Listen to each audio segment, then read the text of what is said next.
A person in a tan uniform shirt and wide-brimmed hat holds a microphone while standing in front of an educational display board.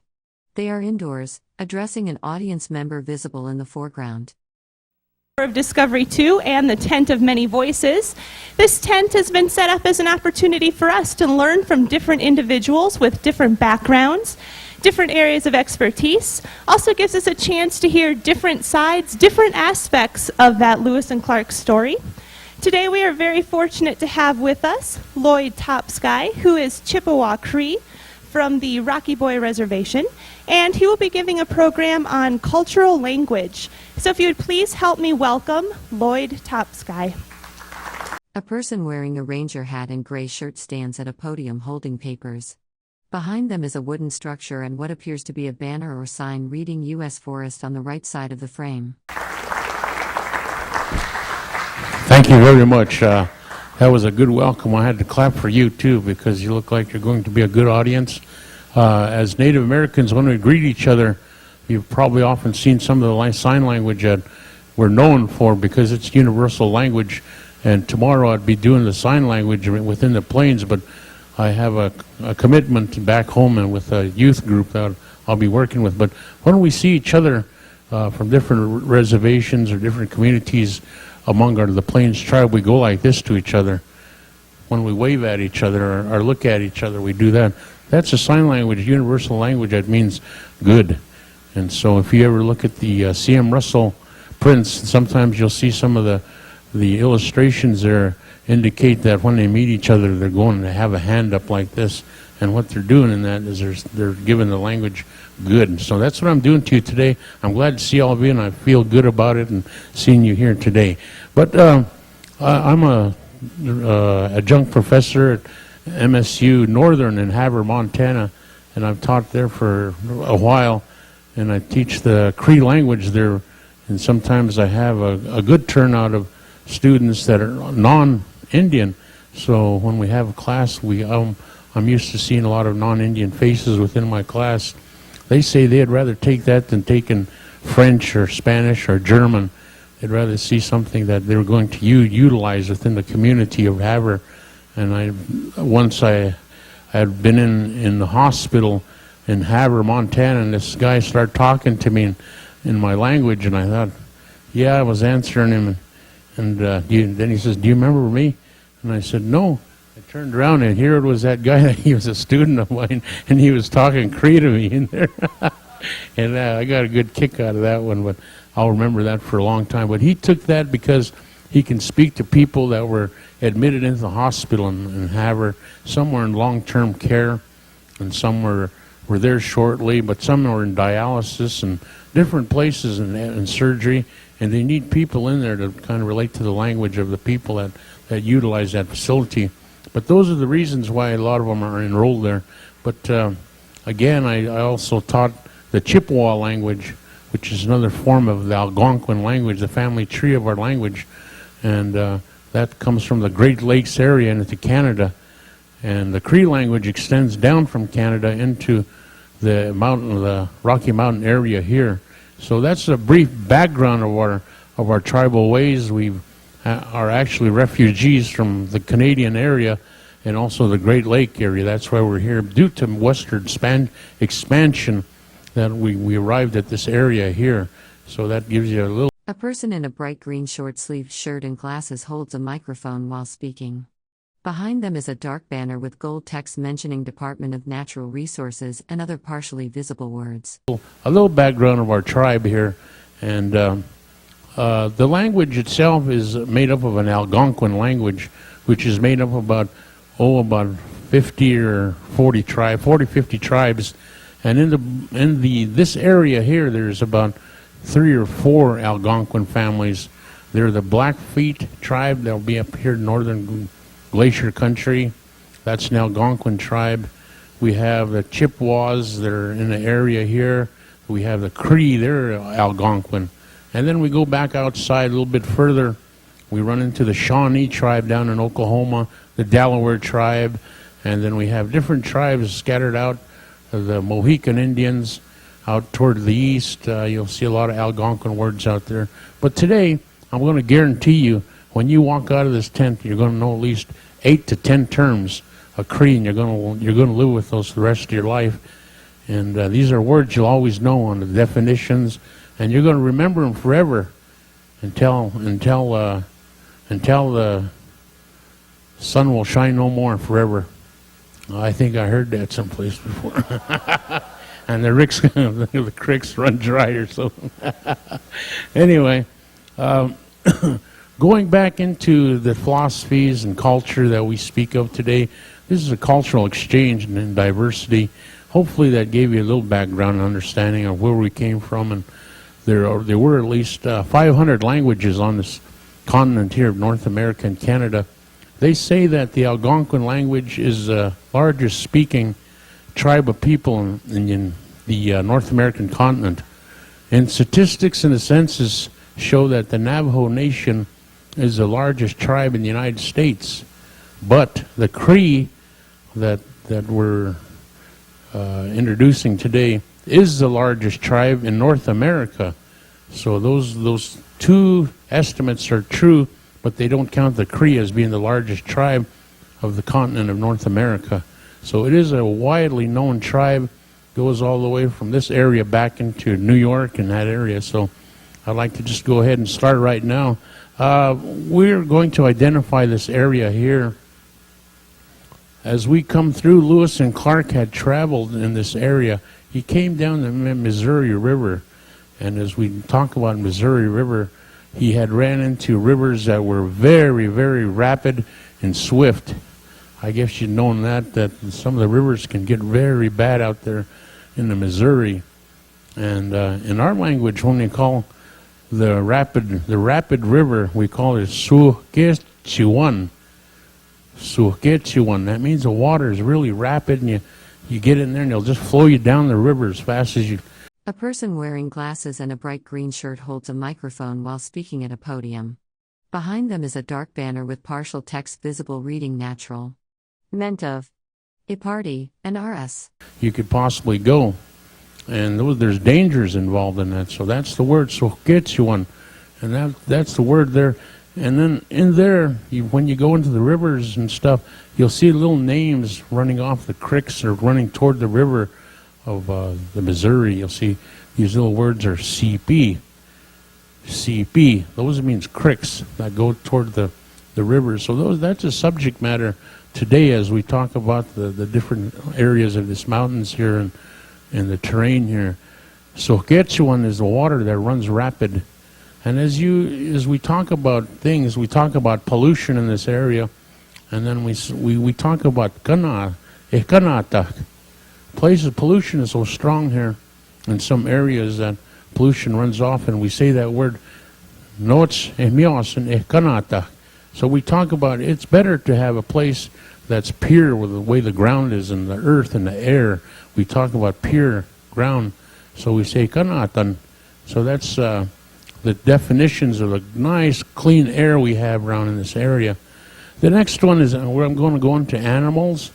And boy, you probably come across the area where you smell that strong smell. It's kind of very fumigating in your body. It just clears your nostrils. And what would that be? Skunk. We call that a sigog. Sigog. That's what we say. Oh, boy, that sigog is too much, It's sigog. Go and plug your nose, That's one of the things you'll find in the open air here. That's about the only thing we smelled long ago was to kind of dampen the air here would be sigog. That meant that it was very, very strong in the smell. And also we talk about the different animals we had here and stuff. From one of them, who's a hunter in here? Who's one of our mighty hunters in here? Must have did a little bit of hunting. Boy, we're all conservative, huh?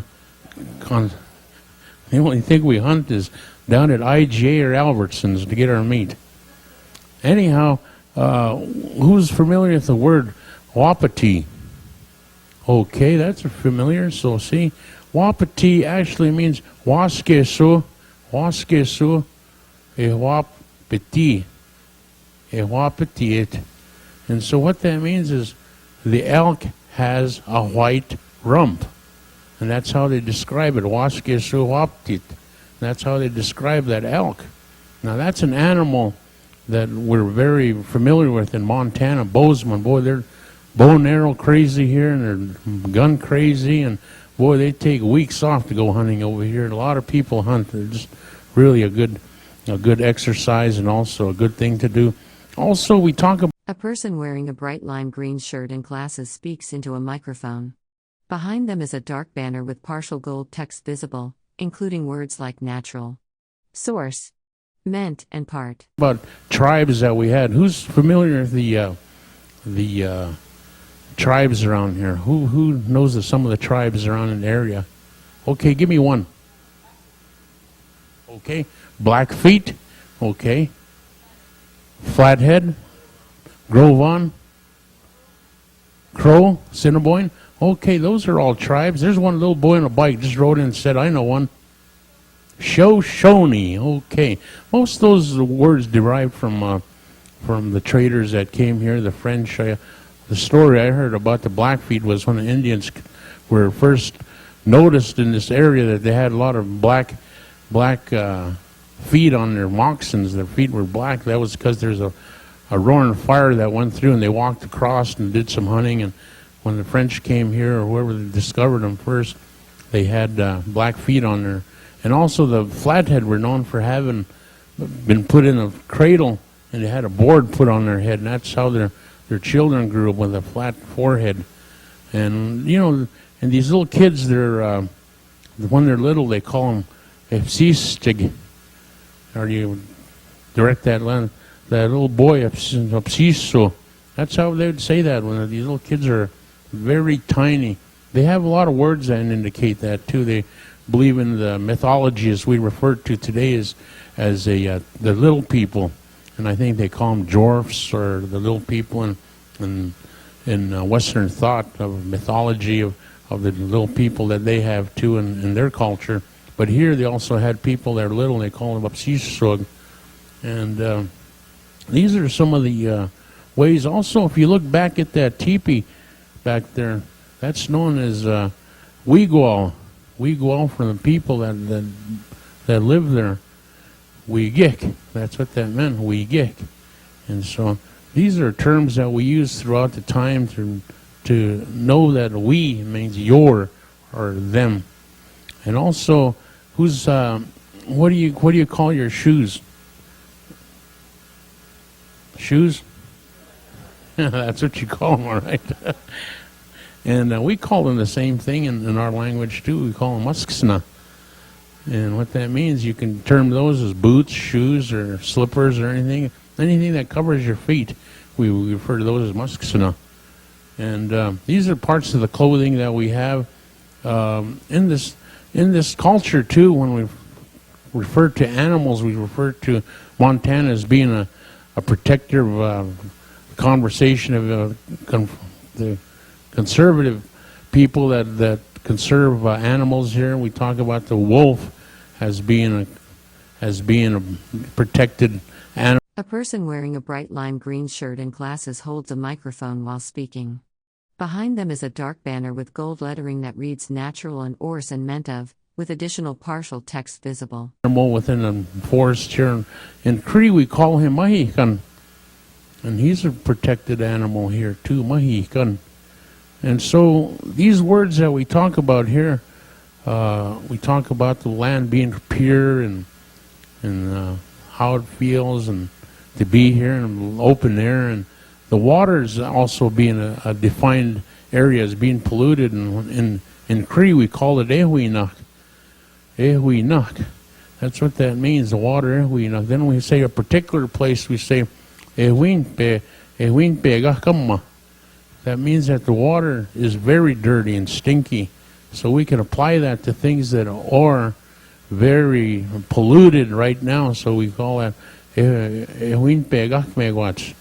So as we go back into our language, we see all these patterns of things that are important around our area here. They're the culture and the gift from God, and we look at it in a beautiful way. And so I want to start right now by saying, have you heard anything within that definition that I gave about the nouns that I presented, has anybody in there perceived anything that we applied to the English language? Did anybody hear anything in there? Nobody? Anybody? Okay, Blackfoot. Okay, moccasin. You heard of that, huh? Okay, good. That's you're very really keen sense of hearing there. Moccasin. We said that, we talked about that. I said musksin. That's where the word moccasin came from in our society. Musksin. Okay, that's one term. When you leave here, you're going to know that word, moccasin. That means musksin. That's a Cree word. Okay, anybody else hear another word? What was that? Can anybody repeat that? Wigwam, good. We hear the word wigwam. Wigwam, that's a Cree word. That meant that their lodge. That's what that means, their lodge. And so that's two. Now you learned two terms. Anybody else hear another word? Sigag, what do you think that means? Stink? What stinks? Yes? Skunk, yeah. Okay, Chicago. Chicago means Chicago. It really stinks. Okay, that's three you learned. Anybody else learn another word in our content? TP, okay, that was wigwam. Any others? A person in a bright green shirt and glasses holds a microphone while gesturing with their raised hand. Behind them is a dark banner with partial gold text visible, likely part of an event backdrop. Wapiti, he heard that right away. Wapiti. Wapiti means white rump. And that's waskesu a wapitit. That's what they meant. The elk has a white rump. That's what he heard. Wapiti. That's a word they use here all the time. I mean, even we don't know the word sometimes. We say, hey, they're going to go, I think they're going to get a wapiti. And all the Crees are on there. Well, what is that? You know, they don't even know their language sometimes because it's kind of reversed into a different sounding word. What else did you hear? How about the rapid water when I said Saskatchewan? Did you hear anything in there? Saskatchewan, holy smoke. That was a very keen-eared person, Saskatchewan. I think she's doing better than my wife here in learning some of it's new to her. No, I'm just kidding. Saskatchewan, okay, that's 5. Anybody else hear anything? Okay, well, how about when I said CP? What does that kind of catch the tune of a word? Nationally, internationally, known all over the world in other places. Crick? Okay, what if you made it bigger? It would be Mississippi. The big river, or the big creek. That's another word. That's 6. Mississippi. Okay? Somebody said, no, sir. Okay, no, I'm kidding. Okay, how about the word when I said Apsiswag Wasag? Apsisu. Did you hear anything in there? Apsisu. That means Sioux Indian. Sioux. Remember we talk about the Sioux tribe, the Lakotas? Well, that's Sioux. That's where they got the word. When we wanted to intimidate them, when we wanted to make war against them, we'd say, Apsiswag, the little people, let's go ahead and knock the tar out of them today, you know? And take all their women and forget their horses. But that was Sioux. That's where it came from. Excuse me. How about Mohican? Can you think of anything that sounds like Mohican? Mohican. Oh boy, there's another one there. Mohican.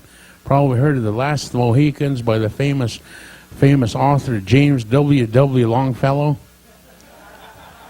I think that was his name. I just made that up. It sounded good. Okay, Mohican. How about A person wearing a bright green shirt and glasses holds a microphone while speaking. Behind them is a dark banner with gold lettering that reads natural and meant of in partem, partially visible text. How about a state? What sounds like Mohican that's a state? Michigan! Holy smoke, these guys are ahead of me. Michigan, okay, now we're down to 8. Now what's left? Boy, I don't have anything left. Do you think you guys cleaned me out here? Words. Okay, that's 10 terms you learned. These are all Cree words, but just a different sounding way of saying it in the English language. For instance, in Havre, it's not an Indian word, but Havre, when the French got a hold of that word, they called it La Harve. And when we got a hold of it, we messed it all up and said Havre. And then there's old stories that go back into how they changed that word and how it got to be Havre. There's a couple guys that are fighting, and they were so fed up with the fight that finally the other guy said, well, go ahead, you can have her. And after he got the tar knocked out of him, that's how the name came out to be Havre, Montana.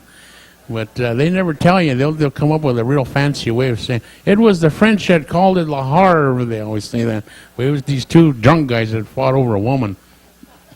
But those are names of the things that we know in our area. The Chippewas have named a lot of words in their places in Minnesota and the Great Lakes area. There's a lot of names I hear there. I think there's a song they had too long ago. The boat that got lost out there was a Michimugi or something like that. I think some of you might have heard that. It's a real old song. But that song is the lake that's very big. And the monster that got those guys, that monster got was under the water. Well, that's a legend of the Chippewa, but he sings it into a tune where you can't understand what he's saying, but that's actually a tune of the Chippewa language that turned into a contemporary song. But those are some of the things, and I'm glad that I got to show you some words that you already knew all this time, so I'm not telling you anything you don't know, I guess. But I just gave you a brief rundown of definitions and the way we say them. But I'd like to go ahead and go over to some of you folks in here and see if anybody wants to ask me any kind of a question, something you always wanted to ask but didn't want to ask anybody like me. Okay, anybody? Okay, we got one. And I have a microphone that I can come around so we can all hear your question. That's a good idea. Yes, this has to do with sign language. Was that in sign language universal, or was each tribe, was it peculiar to each tribe? Okay, that's a good question. In the Plains area here, there were so many tribes that had about, they say there was about over 100 tribes in this area here, in the Plains area, all the way from some of the tribes that you spoke, the Blackfeet, Flathead, Crow, Assiniboine, Gros Ventre, the different tribes that we had here. But there's... A person in a bright green shirt and glasses holds a microphone while speaking, standing in front of a dark banner with partial text visible including words about natural resources and a U.S. department. More that extended down. The Shoshone knew the language, the Crows, the Cheyennes, Mandan, Hidatsa, Rickarraw, and the different Lakotas. They had Dakota, Lakota, and they had the Assiniboines up in Canada. And there were just a whole bunch of tribes. The reason why that came about, there's so many dialects that they couldn't communicate all in one language, so they devised a hand-signed signal system that would indicate what they were saying. For home, you crossed your hands into a point with your two index fingers. That meant home, which actually an indication illustrating that is a teepee. And when you went to go and to your teepee, you wanted to eat, you'd make that sign language of putting something in your mouth. And then if you wanted to buy something, you'd put your two index fingers and cross them together. That meant you're trading, but now we call it buying. So that was the thing about buying. And so those are some of the signs that they had. Everybody had that universal language packed down to knowing everything about your age, how old you'd be, and what people were there, what tribe they were, if they were white, if they were black, if they were Flathead Indian or Japanese or whatever people were here, all the races, they indicated through sign language what they were. And so that was the purpose of that, because there are so many languages that they couldn't all talk the same language. Similar to the Babylon story, and where there's so many languages involved there that eventually there was only one language, but I think it's kind of turning into that too, like in a sense, or in a way that we speak today. That most tribes are learning the English language as their first language, and our language is decaying. I should say that not all of us know the language.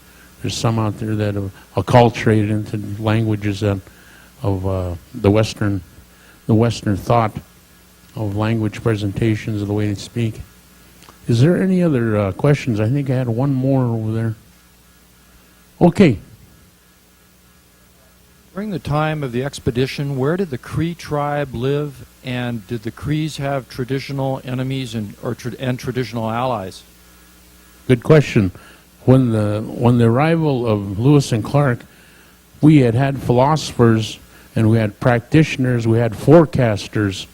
I'm not talking about forecasters on Channel 3, but forecasters that can tell the future of time. And when the future was shaken in a particular place by a practitioner that practiced the forecast, they said that when these people come across, they're going to bring a large number of people behind. A person in a bright green shirt speaks into a microphone at a table. Behind them is a dark banner with gold text mentioning U.S. government departments and natural resources. Behind them, but with that language, with that idea that there's going to be a lot more, there was going to be a lot of epidemic of sickness and death. And what occurred after that? Does anybody know what occurred after that? Yes. Smallpox that wiped out literally almost 3/4 of the people here. And so when the Cree heard about that, they backed back up into the Canadian area of Saskatchewan. And that's how Saskatchewan and Alberta and Manitoba, they went back in there. And they stayed there for a long time until around the mid-1800s. They came back down into the Sweetgrass area from all the way from Sweetgrass all the way back to the Trenton area of North Dakota. And that was where they were at. Our allies are actually the Assiniboines. They helped us through a lot of wars. Our enemies were the forever enemies almost were the Blackfeet. Today we're comfortable with each other, but we go back to the old times when Blackfeet and the Cree people were enemies almost forever. And those are the people that we had fought for a long time. The Sioux people are also our most, forever enemy almost. And so those are the people we're friendly with, who we had enemies with, where we were at the time when Lewis and Clark was here. So if it wasn't for the forecasters and the practitioners and the people we refer to spirituality, people with medicine, the medicine men and the shamans that were sometimes referred to, we'd probably been one of the people that couldn't have survived in this area too. It was very terrible. Yes, you had one question back there, sir. The wampum, I'm not really sure of the wampum, but I think it was around from the Mohican tribe, or in that area back there, past the Great Lakes. That tribe also practices different ways, but they're identical to us, but they're so far back to the east of the Algonquian tribe that some of the culture that they know and definition of a certain tribe, a certain thing that signified something, is something we didn't practice in our area. We didn't practice the wampum belt, which stood for the prestige and also the value of something. We didn't go by that value system, and we didn't go by that significance. So we were not very sure of what that really meant for our people. We had different ways of identifying significance of different values here too. Yes, anybody else? Two quick questions. One, did the moccasin designs distinguish the various tribes? And secondly, are there dwindling numbers of purebred Cree or Blackfeet now? And to be a member of the tribal council, do you have to be a purebred, full-blooded Native American? Yes, yes, no, yes. A person wearing a bright green shirt and glasses speaks into a microphone at a table. Behind them is a dark banner with partial text visible mentioning department and affairs. Another person with light-colored hair sits in the foreground. Yes. No, I was kidding. No, the moccasin represented different things. As he has answered, it was a very important way of identifying the significance. Moccasins, sometimes the baby moccasins would have a little hole on the bottom of the sole. That indicated the place where the sole was not able to be taken away by an evil spirit or something that would be a nightmarish way of harming the child. So the little moccasin hole at the bottom protected the child from that. And so that was a way of keeping the soul of the baby. As it grew into a different stage of manhood, they would get different designs in moccasins. As an older person, you may earn the right to have a certain design, knowing that you are a medicine man, a shaman, or a practitioner of certain things. Those would be indicated in your moccasin. Finally, if your moccasins are beaded at the very bottom, the top and the bottom, that means those are moccasins used in burials. So you hardly ever see those. They're only a limited commodity. Those long ago. And sometimes they'd make those at the last minute and quill them, and later on they start beating them at the bottom. So when people died, they put these moccasins on them finally, and that's what they're called, burial moccasins. And then sometimes it's kind of a scary thing. People didn't have them around the house or in their camps or anything. It was a very delicate thing to have around the house, usually a message of death. Anything else? Oh, the council, yes.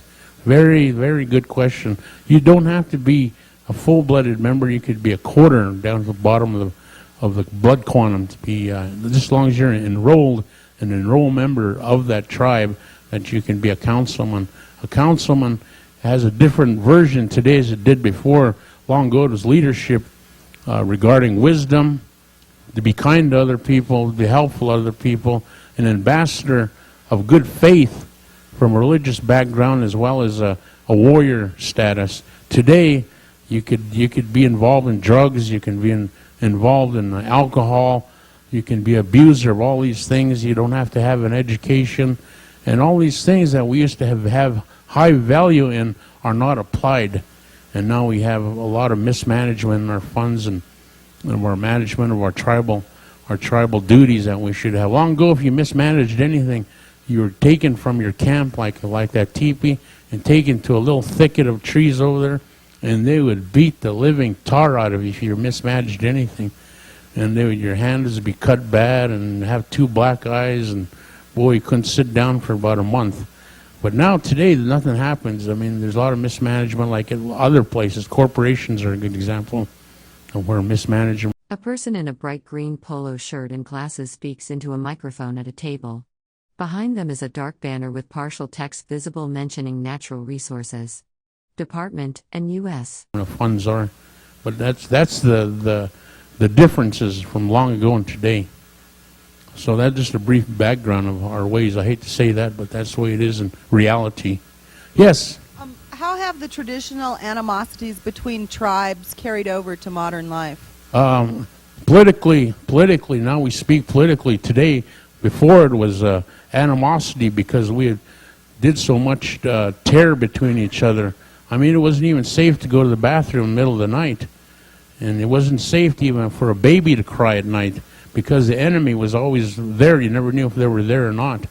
They used to put water in the noses of babies when they started to cry because that was an indication there was a baby in that camp, and they could steal that baby or the woman in there and kill the man and take whatever he had. Or they could take the horses that he had. Those are of high value. And these are the things they had, an animosity of fighting all the time, back and forth. And in one way, my aunt had said, we were in through so much terror throughout the days and months and years of our lives that all the tribes are always against each other. And that maybe this was a sign that we should go into a different pattern of getting along. That's why the white man came here, because we was always in terror whenever we did anything. And you couldn't even go out to the bathroom in the middle of the night without getting your head crushed by an enemy. It was that dangerous at night. And so those are the things that we went through, you know, that it was just payback all the time. It was hardly a good way of living, you know, but it was a brave way of living. That's why we had so many warriors. Yes, but we are friendly today. We don't do that no more. Please comment Yes. on the role of the Métis with your tribe, the Chippewa Crees. Are they fully assimilated now? The Métis? The Métis. The Métis, are they assimilated? I did a lot of study, and long ago they had called the Métis, they had called them in English, the translation of their group was known as the burnt wood people. What that meant was the wood was burnt on the outside, but inside it was white. And so that's the way they defined the Métis. When you may meet a Métis, they say they're German, they're French, and they're... A person wearing a bright purple shirt holds up what appears to be a printed document or pamphlet. Behind them is a dark panel with partially visible gold text. The image is slightly out of focus. Any other tribe that's from the western part, and also Native American, they're Chippewa, they're Cree, Assiniboine, and these are the tribes they are. And so when you say they're fully assimilated, they've always had that trait with them to always play the fiddle, and they've always, even across in the 1800s, when they've come across a Métis in the plains, he'd be sitting on he'd be kneeling on a prairie, and he would be praying in a Christian way. So you could see that in 1800s, most of the tribes are still conservative in their way their thoughts were in religion, and the way they attended these religious services we call ceremonies. But the Métis, they practiced Christianity at that time, since they were met here in the plains. So I think they've always been assimilated into the Western world all these times, and they didn't really attend too many Native American events or activities, or too many things that they would include themselves in. But they were more into these newer things that are coming out. Yes.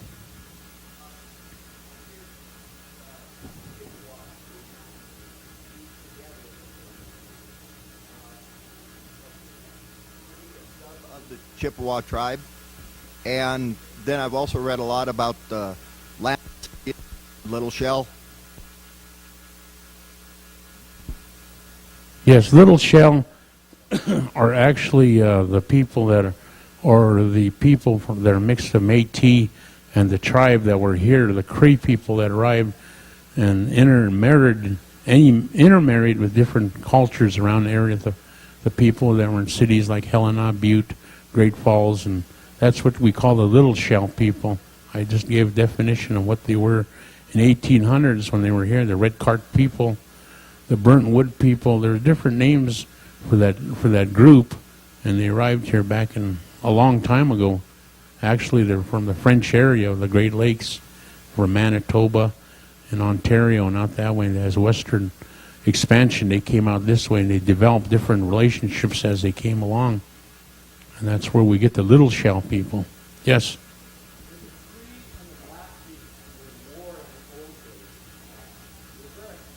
Was there an actual desire for those two tribes to kill one another, or what was there any of this counting coup? Okay, that was a good question. We never invented killing. We invented coups, like he said, counting coup. It was better to shame a person to death rather than to kill him. By touching him while he was a warrior, if you touched him on the head and rode right by him while he was armed with a spear and a knife. A person wearing a bright green polo shirt and glasses stands at a podium holding a microphone. Behind them is a dark banner with white text referencing U.S. government departments and natural resources. And a bow and arrow and a shield. And if you touched him, that's how close you came to death, and he never even got to kill you. Well, that shamed that person into being humiliated when he got back to his camp. And that's how we counted coup. If you went over there and took his gun away from him, that it was even worse. I mean, this guy, he practically lived out in the sticks by himself. He was ashamed to come back. But that's the way we had war long ago. But Blackfeet and Cree were always at war. And the one thing we always had as Cree people is we had arms. We had rifles and knives that we got from the French traders in the Great Lakes, and we had a trade system going from the Great Lakes to the Plains area, and we were always ahead of them. Also, another thing that we had practitioners that forecasted, and also the way of the medicine man. He was the person that can predict danger within the next few days of the war path that they would go on. And so if it was going to be good, they would go on A story behind that is the one in Havre, Montana South. There's a place called Squaw Butte, and they say there's a spirit up there, and when the warpath would go by, a group of warriors, they would camp overnight there, and if they're going toward the area of the Blackfeet country, they would stop there, and they would pray overnight, and if they heard the woman give the sign of a woman crying, that meant they would turn back the next day and go back. If the woman made a victory sign in her voice, they would continue on. And that mountain still stands there, and they call it Squaw Butte. But because of the derogatory historic word for squaw, it's been changed to some kind of woman mountain up or something like that. But it's been changed now. But squaw in our language means is squill. That meant the woman that has power lives there in that mountain. And so that's a story behind that war and that story. So those are the things. Victory. Yes?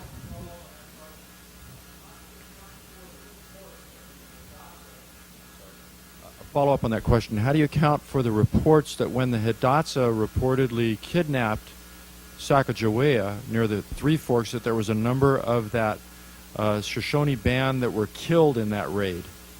What would have happened there? Okay, according to our cultural background, I had said that it was unsafe to live in certain areas when you went doing hunting or certain areas of the country. You were bound to be killed. You're bound to be captured. You're bound to be in some way your health would be affected. And at this time they were practicing raiding the camp, and that was a victory. When they took those horses and they took this young girl back, that was a victory. And so there were probably a number of captives there. So that was counted as a victory at that time. A person wearing a bright green short-sleeved shirt and glasses speaks into a microphone at a table. Behind them is a dark banner with partial text visible mentioning Department of Affairs. A notebook sits on the table. And that's how they got a hold of this gal here. That was Sacagawea is their name for that. Wea means woman in the Sioux language, and part of those tribes over there are part of the Siouanian language, a family tree of them. Again, they have no such language in the Shoshone language, so I don't know how that came about where her name is Sacagawea. There's conflicts in that quite a bit, where they use the Sioux language in there to define her. We have a question back here. Yes. We heard a great deal about interpretation of the English to the French, to the Hidatsa, to the Shoshone in Lewis and Clark history. I'm wondering how much sign language was actually used between Lewis and Clark and their people and Indian tribes. Again, a lot of these are real sketchy. That was in the 1700s. What we know, we don't have an oral literature of the incidents that happened. There was nobody there to record them. All of these were oral literature that was brought down from certain individuals to certain individuals. Even the documentaries sometimes get questionable from Lewis and Clark when they indicate anything that happened at a certain time in that time when they're in a certain area. So sometimes there's conflicting things that happen because some tribes didn't affiliate themselves with a certain activity that they did in there. So it's always questionable whether these stories they gave are actually true. And I'm not the person that's a historian. All I can talk is about the culture that we practiced. So that's a good question. It should go to a very authoritative person that was researched a lot on history, the documents and other people's stories in there. But that's a good question. I think I'm going to go ahead and close here because I think they're having another person. I'd like to sit here all day and just speak with you and order some hamburgers and bologna sandwiches and chips and potato salad, but boy, I think these guys go right on time here. That's one thing Native Americans do. We're always on Indian time. I mean, Indian time means whenever you're going to be there or whenever you're going to leave, that's when that's when it's over or starts. So we never say, yeah, let's go, because we don't have that kind of a schedule on our watch. We always go on Indian time, whenever you're there. Yeah, that's right. Okay, well, I'm going to close here. I guess that's a conclusion. I really enjoyed you. I hope when you leave here you take those words with you, because you always knew them, but now you know what they mean. So whatever you do, don't head to Chicago. Okay, thank you very much.